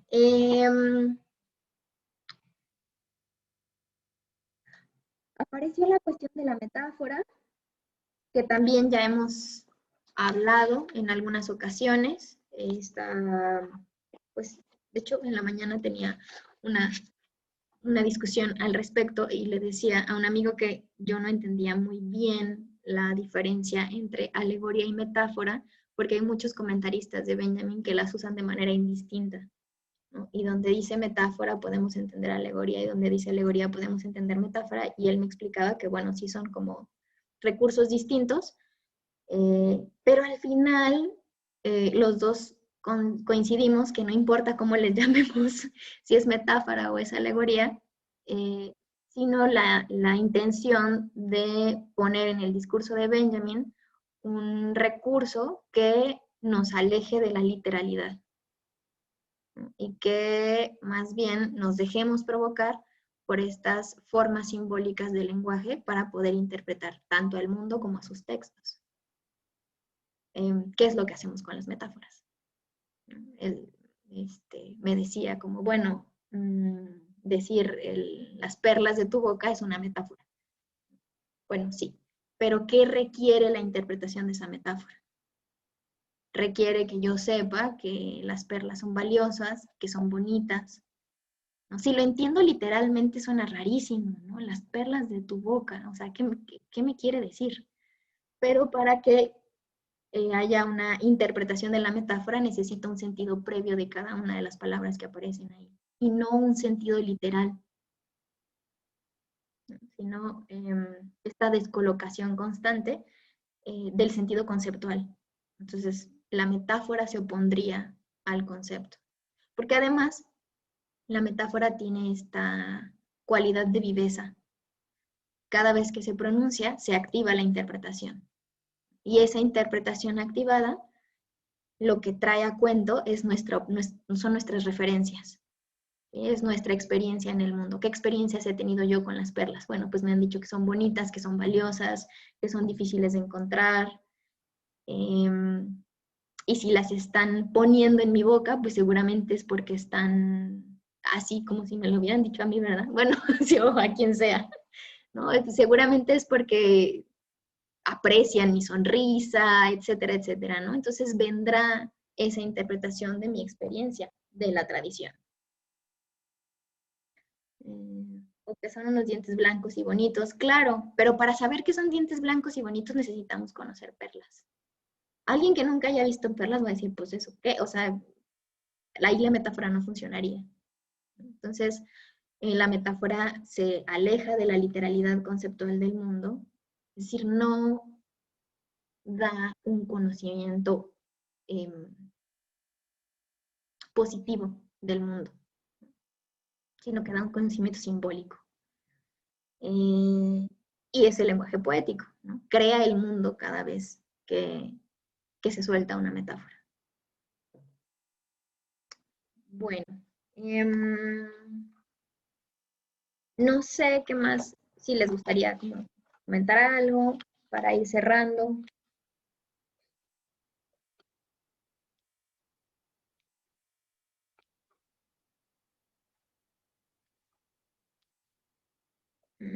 Parece que estamos saltando como de un tema a otro en este texto, y es que sí estamos saltando de un tema a otro en este texto por la cuestión del vagabundo intelectual, pero me gustaría saber si se va quedando algo, si se va afianzando algo de la forma de filosofar de Benjamin y de cómo lo han leído sus intérpretes. Ceci.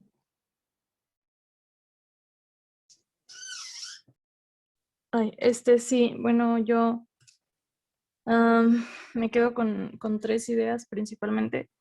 Una es esta apuesta de Benjamin por ver el mundo de una manera distinta a la conceptual, que al final yo termino siempre relacionándola con High School Musical, en donde pues Troy Bolton tiene como que escoger entre el básquetbol o cantar.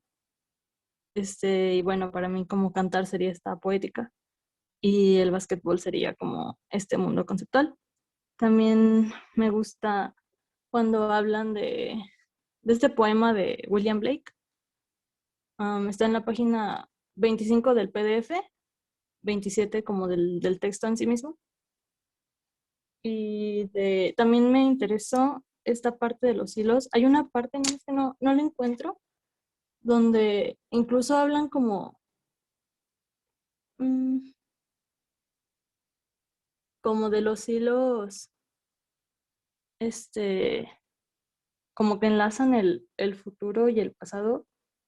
Y inmediatamente pensé en la película de Your Name, esta película japonesa de animación, donde también hay una parte que le dedican a los hilos y igual hablan como del pasado y del futuro. Toda la película también tiene como que esta referencia hacia el tiempo. Nada más que tendría que checarla y ver cómo, de qué manera puede quedar como más impresa en mí. Y ya. Muchas gracias, Ceci.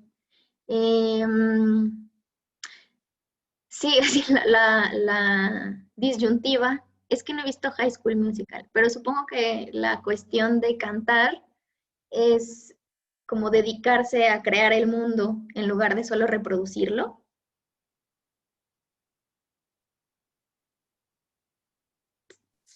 Pues no sé si podría decirlo de esta manera, pero simplemente se trata de un chavo que es adolescente y entra como en unas vacaciones, canta con una chava, le gusta muchísimo cantar, se da cuenta que nunca había cantado y no se había dado cuenta que le gustaba tanto cantar.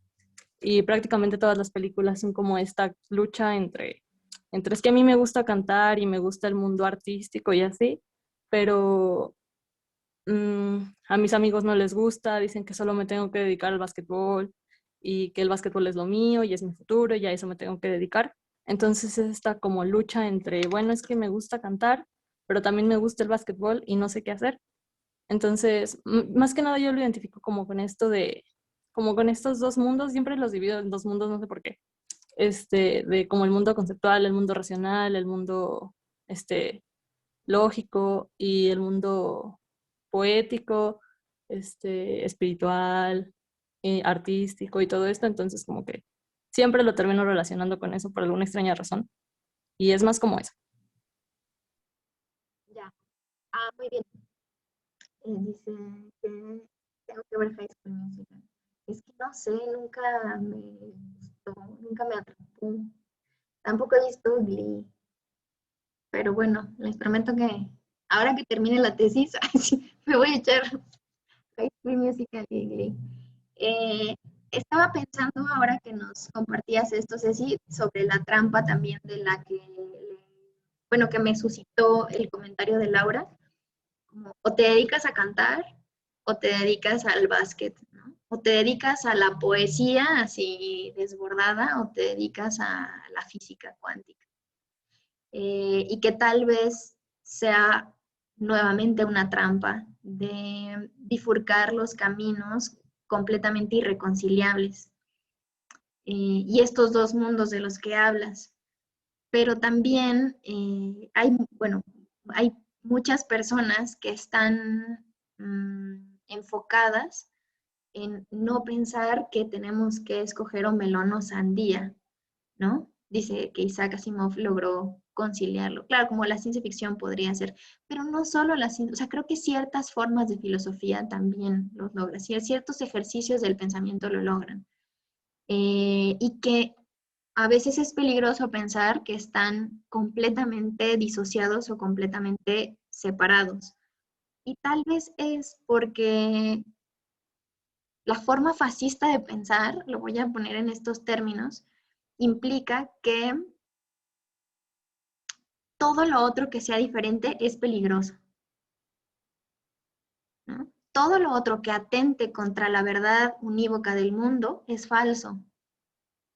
En cambio, hay otras maneras de relacionarse con el mundo que incluyen conocimientos científicos, es decir, que incluyen conocimientos de la naturaleza, que incluyen conocimientos del orbe, ¿no? De las cuestiones astronómicas, no sé, otras cosas que no siempre relacionamos con la poesía, con el arte y con estas actividades evidentemente poéticas, que siento que tanto la modernidad como el capitalismo ha disociado de las otras actividades, a lo mejor relacionadas más con lo racional, que a lo mejor pensarlo así es, pues sí, como un poco la trampa. Pero bueno, lo que sí tenemos que ver es que hay un discurso, que a lo mejor es este discurso al que tú te refieres como lo racional y lo conceptual, porque efectivamente ciertas formas del concepto piensan que todo aquello que esté fuera de él está atentando contra sí. Pensámoslo en el concepto, pero también pensémoslo en los proyectos políticos, pero también pensémoslo en las identidades, ¿sí? Todo lo otro que no soy yo está dispuesto ahí para atentar contra mi integridad. Y hay otras maneras de pensar esta conformación del mundo que no es a partir de identidades cerradas, de principios lógicos de identidades, sino que más bien se mueven en un plano distinto, no de la separación, sino del entrecruzamiento, la conjunción y la contradicción. Entonces, ojalá así podamos pensar en algún momento de la vida, que me gustaría, no sé en qué termina High School Musical, pero me gustaría mi final ideal de High School Musical con esto que me acabas de decir es que el vato se puede dedicar a las dos cosas, ¿no? Y que en todo caso cuestione la separación de las mismas y por qué desde cierta circunstancia se piensa que no se pueden tocar estos dos mundos.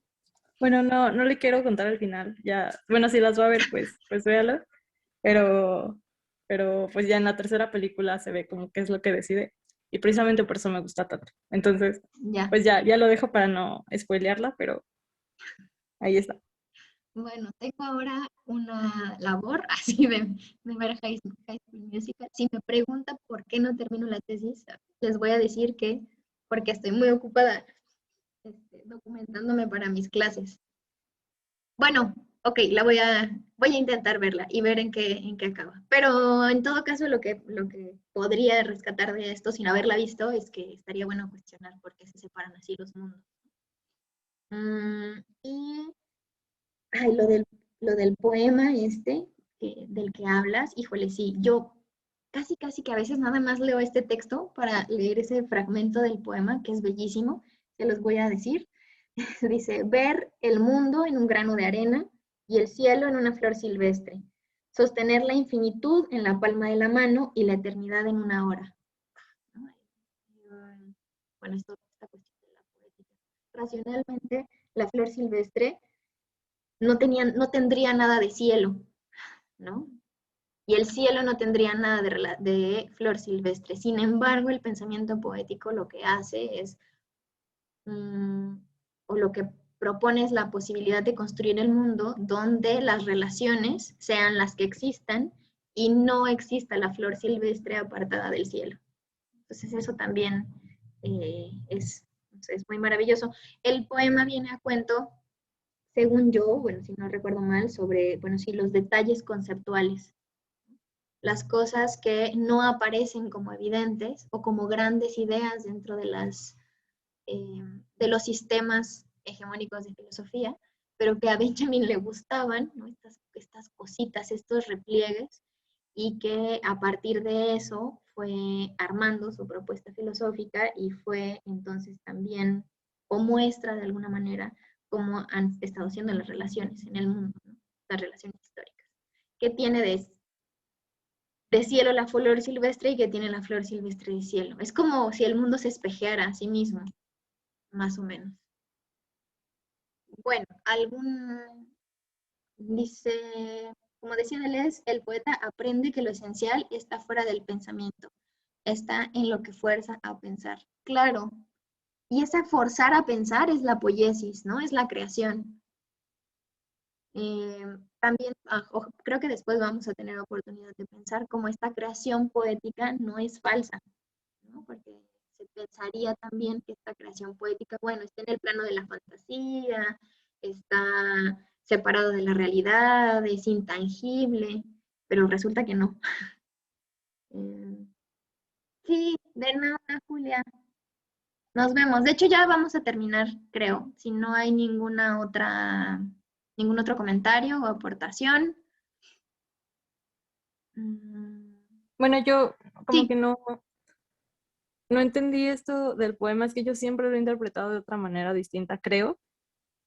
Y cuando me dice esto de las relaciones, como que no lo entiendo muy bien. A lo mejor estoy muy casada con la interpretación que siempre le di a ese poema, pero bueno, no sé, yo leí como que todo el poema completo, está muy bonito. Y no sé por qué lo interpreté más como respecto a los pecados y a cómo una cosa tan pequeña habla del todo. Entonces, hay una parte que no me acuerdo cómo dice, pero dice así como que no mates una mariposa o algo así porque el juicio final se acerca y es como, tienes que estar cuidando como todas las actitudes que tengas porque un pecado pues es un pecado y el tiempo se te puede acabar y te vas a ir al infierno, entonces como que no subestimes estos pequeños detalles. Y por eso cuando dice como detalles conceptuales, es como ver el mundo en un grano de arena, es como si un grano de arena te pudiera decir como muchas cosas del mundo que es tan inmenso. Así siempre lo he interpretado. Yo no sé si me estoy dando a entender. Hace mucho que no como que vuelvo a revisar este poema. Entonces no sé si me pudiera explicar un poquito más como la interpretación que le acaba de dar. Bueno, primero decir que de eso se tratan los poemas. Así, precisamente esta diferencia de las interpretaciones es lo que promueven, o lo que promueve el lenguaje poético, ¿no? La construcción de tu interpretación a partir de tu lugar situado, a partir de tus referencias y la construcción de la mía. Entonces, pues sí, no se trata de que una interpretación sea más adecuada que la otra. Esta adecuación justo es lo que busca el concepto, ¿no? El concepto lo que busca es adecuar la realidad a lo que dice o lo que dice sobre la realidad. Y ahora que lo explicas, pues yo creo que lo entiendo como tú también. O sea, yo hablaba de las relaciones porque cómo podemos ver en un grano de arena el mundo si no es descubriendo que en ese grano de arena están todas las relaciones del mundo contenidas, ¿no? Es decir, una piedra o un cristal que llegó al mar y que estuvo no sé cuánto tiempo ahí siendo desgastado por las olas y vagando por el mundo, ¿no? Y todo eso que sucedió, toda la historia del mundo, que son al final las relaciones que se produjeron en los instantes, pues están contenidos en el grano de arena porque a partir de él podemos saber la historia del mundo. No sé si me estoy dando a entender. Sí, ya. Muchas gracias.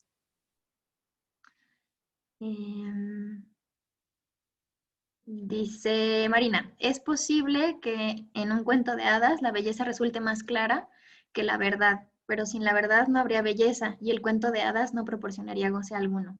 Sin embargo, quien se siente conmovido por la historia la interpretará según su propio carácter y formación. Una genuina obra de arte ha de significar muchas cosas. Cuanto más verdadero sea su arte, más significados tendrá. Es menos importante transmitir un significado que despertar uno. Ah, está bien chido. Gracias. Y dice Milton, comentaba en una clase que uno puede considerar que un poema es bueno cuando se nota su profundidad, el que tantos sentidos podemos darle a sus palabras, el que tan rico de ideas posibles es. Pues sí, podría ser, ¿no? Porque hay canciones y poemas, por ejemplo, que nos llegan a lugares súper comunes y que decimos, ay, bueno, ya estuvo, ¿no? Pero cuando despiertan los significados como más profundos y conmueven y remueven, es como si existe la posibilidad de valorar un poema. Muchas personas dirían que sí. Es como podríamos decir, ah, no manches, ese poema está buenísimo, ¿no? Porque remueve más allá incluso de lo que podemos comprender.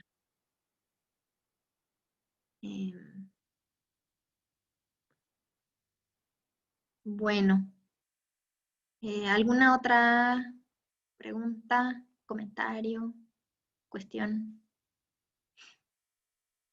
Si no, entonces, para la próxima sesión, pues nos quedamos a la mitad del texto en realidad. Seguiremos con este y pues sí, yo creo que con este. A lo mejor, si nos queremos como adelantar un poco e ir entrando en materia de las tesis, me parece que ya sigue, a ver, déjenme ver el programa. Creo que ya siguen los textos sobre las tesis, que son el de Bolívar Echeverría y el de Lowy. Pero déjenme revisar. Sí. Son textos más o menos cortos. Si quieren ir leyéndolos, también para, si llega la oportunidad de ir saltando de este texto de Forster a ellos, podamos hacerlo pues ya con la referencia ahí, ¿vale? Entonces, pues nada, nos vemos la próxima semana, si les parece bien. Sí. Y que tengan bonita semana. Muchas gracias, Que igualmente. estén bien. Chao. Gracias. Hasta luego. Muchas gracias, nos vemos.